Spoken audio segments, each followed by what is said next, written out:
Hey guys, what is up and welcome back to another AFL game day review preview for round 7. We're up to round 7 the AFL season. I thought we'd go back to round 6 before we get into tonight's game and the rest of round 7. So we had a few people last week guess, like I said, we do have the subscriber challenge. It's in the title. We had a few people guess the correct goal kicker, and it was Gary Ablett. So the lines were, they were very inaccurate early on in that game, and the Cats were, I think the Cats kicked 9 straight goals or something like that. Congratulations to these 3 people who guessed correctly Gary Ablett and kicking the first goal of the game. You guys are all on the screen. Congratulations to you guys. It's actually been pretty hard. No one has yet got the head-to-head winner, the margin, and the first goal scorer. So it's been a lot of fun, and I hope you guys enjoy doing it. Make sure to comment down below for tonight's game your prediction. So let's get into it. So last week, the Cats and the Lions met at the SCG, where the Cats just a little bit too good for the Lions. They were pretty good early on the Lions, but then the Cats just went ballistic. I did not see that happening, and the Cats were just too strong. The Pies and the Hawks. Now, this was a tough game to watch. If anyone watched this game, they would probably know it was probably one of the worst games to date of the season. It was the Hawks are so defensive, and I feel like this week they're going to be a much more attacking team, but they were extremely defensive last week against the Pies, and the Pies ran out winners 8-11-59 to 3-9-27. A lot of people have been flaming Alistair Clarkson and all the players, saying they need some new people in, but I definitely feel like there'll be a big response this week.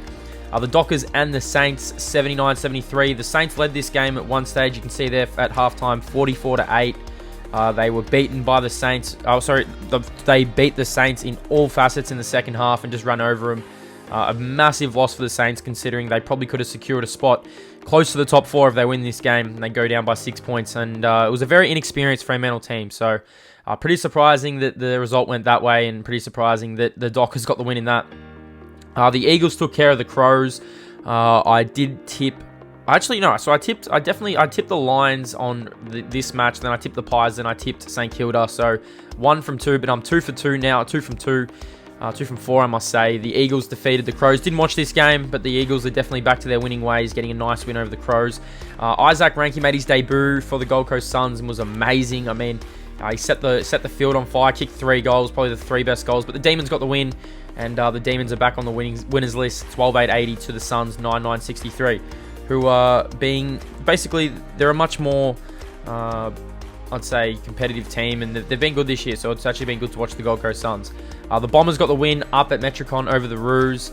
The Bombers basically dominated this game. I thought Essendon would win by a lot more than they did.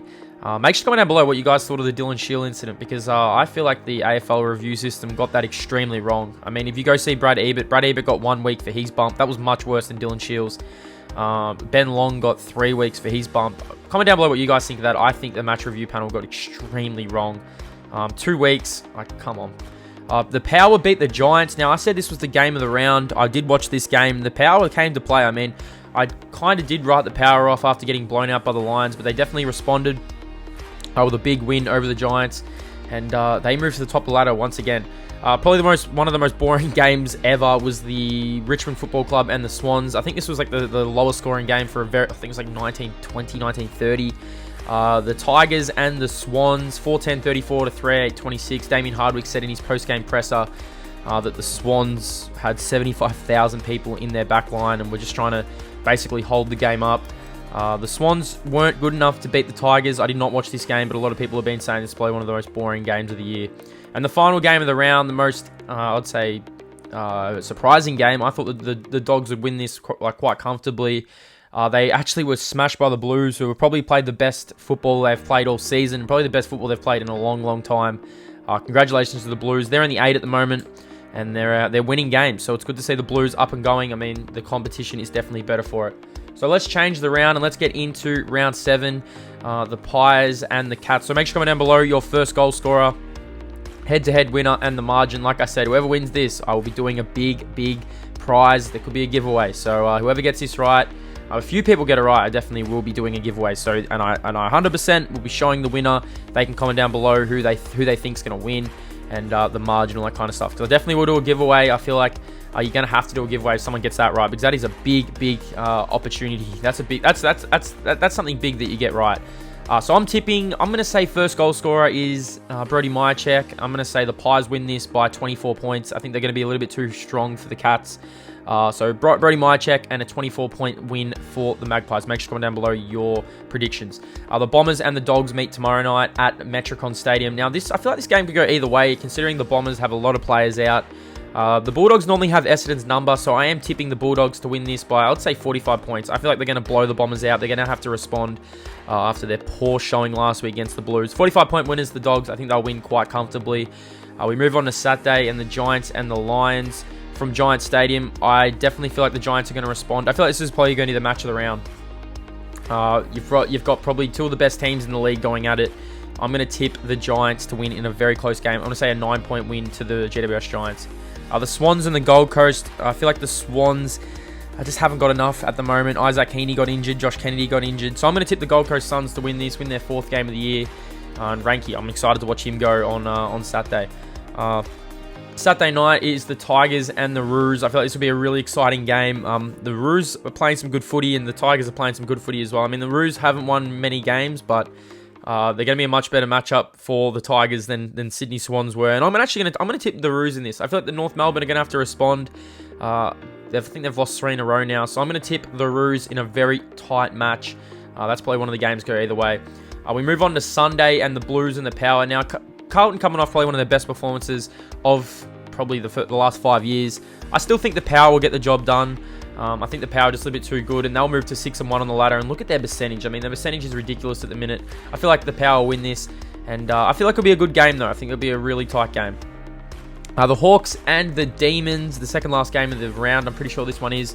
I feel like Melbourne win this game. I'm probably not going to watch this game. I can't watch the Hawks at the minute. They're just, unless they change something drastically, I can't watch them, and I feel like Melbourne just be too good. And the Western Derby. Now, this is going to be played, I think, in front of 30,000 people, so that's going to be a lot of people at the Derby. It's going to be a lot. It's going to be great having fans at the game again. Proper fans having basically half your stadium full. I'm going to tip the Eagles. I think the Eagles will be too strong. Plus, they return home. They'll be excited to be home, and I feel like the Eagles will get the job done. So my match of the round for this week, there was a few games that could have took it. I mean, Geelong, Collingwood could have took it. You could say maybe the Richmond North game. I think that'll be an exciting game. You could say this game is going to be exciting as well.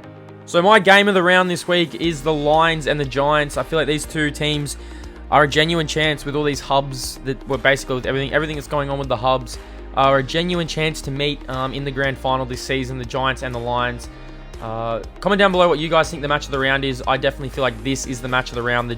I feel like it's a big test for both teams. I mean, we're going to see where the Lions are at. We're going to see where the Giants are at, especially the Giants. I mean, the Lions have been really good this season. It's going to be a lot of fun. So I hope you guys enjoyed the video. Make sure to comment down below your predictions for tonight's game. I can't wait to watch it.